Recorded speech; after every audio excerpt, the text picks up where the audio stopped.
The river did not ask permission before it rose. It came in the dark, swallowing the quiet town like a secret too heavy to carry.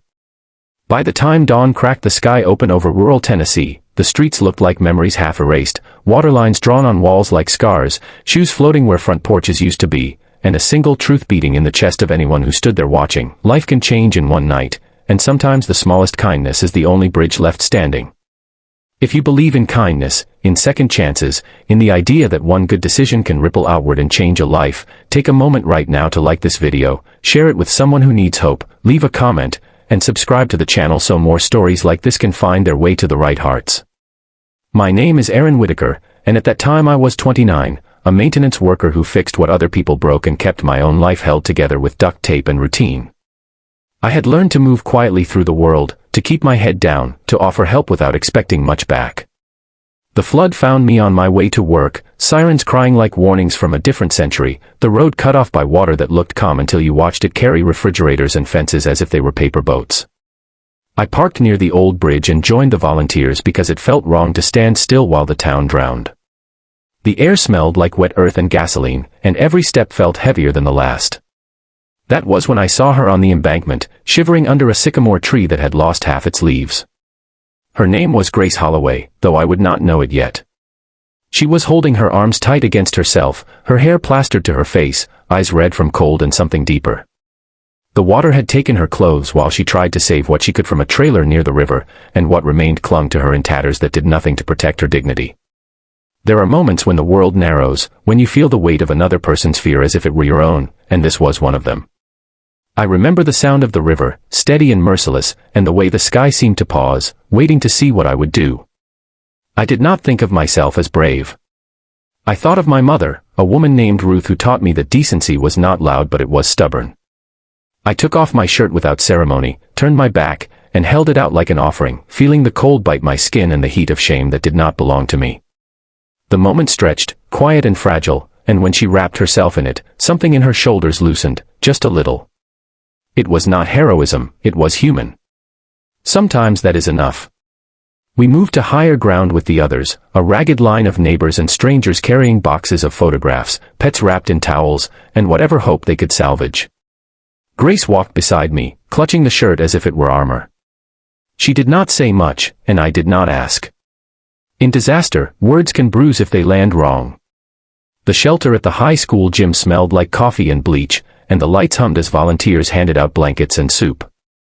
I found her a dry sweatshirt from a donation box, and when she slipped it on, I saw relief wash through her like sunlight after rain.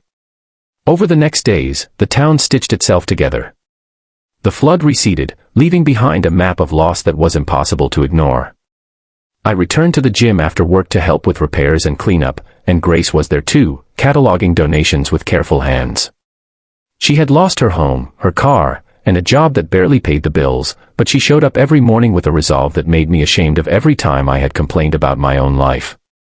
We worked side by side without fanfare, learning each other in the quiet ways that matter, the way she organized by color and size, the way I fixed broken cots with whatever tools I could find, the way we both paused when a child cried and the room went still. The challenge was not just rebuilding walls, it was rebuilding trust in a future that had proven it could be cruel. Grace faced paperwork that asked her to quantify loss as if grief could be tallied, deadlines that did not care about shock, and nights on a borrowed couch that felt longer than they were. I faced my own ghosts, a failed marriage that left me cautious, a fear of needing anyone too much. We did not lean on each other at first. We stood close enough to share warmth, and that was a start. Weeks passed. The river returned to its banks, pretending innocence. The town held a potluck under the same sycamore tree, now sprouting new leaves like apologies. Grace found temporary work at a diner off Highway 31, and I fixed the broken sink in the back room because I could not help myself. The owner, a man named Thomas Caldwell, paid me in pie and gratitude. Grace laughed for the first time then, a sound that surprised us both, and in that laughter was the possibility of more than survival. Change came quietly, the way it usually does. Grace received approval for assistance and moved into a small apartment above a hardware store. I helped her carry boxes up the narrow stairs, each step a small victory. She returned my shirt washed and folded, the cotton soft from care, and I realized it had become something else in the meantime, a symbol heavier than fabric. We did not name what was growing between us, but we tended it with shared meals and long walks where the cicadas sang like a promise. The town noticed. People do. They asked questions with their eyes, and we answered with patience. There were setbacks. The diner cut hours. My truck died in the parking lot, and for a moment I felt the old panic claw back. Grace sat with me on the curb until the tow arrived, her presence a steady line in the chaos. It struck me then that the kindness I had offered in a moment of urgency had returned, multiplied, in ways I could not have planned. That is how grace works, I suppose. It moves through us when we let it. As summer leaned toward fall, the high school gym returned to basketball and pep rallies, and the shelter closed with hugs and promises to keep in touch. The sycamore stood tall, its roots gripping the earth that had tried to betray it. Grace and I stood beneath it one evening, watching the river catch the last light. We had both been washed up by forces we did not choose, and we had learned that dignity can be restored with something as simple as a turned back and an offered shirt. If this story has stirred something in you, if it has reminded you that empathy is an action and not a feeling, please take a moment near the end of this video to like, share, and comment so this message can reach someone who needs it. Your engagement helps keep these stories alive. And before the ending, I have a special request. Please comment the word kindness below if you believe small acts can change lives. We did not save the town alone. No one does. But we saved something essential within ourselves. Grace went on to manage the diner, turning it into a place where volunteers still got free coffee on hard days. I found a steadiness I had been missing, a willingness to show up fully.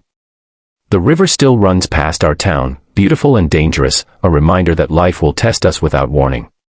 When it does, I hope we remember that sometimes the bravest thing we can do is look away, offer what we have, and trust that compassion will carry us to higher ground.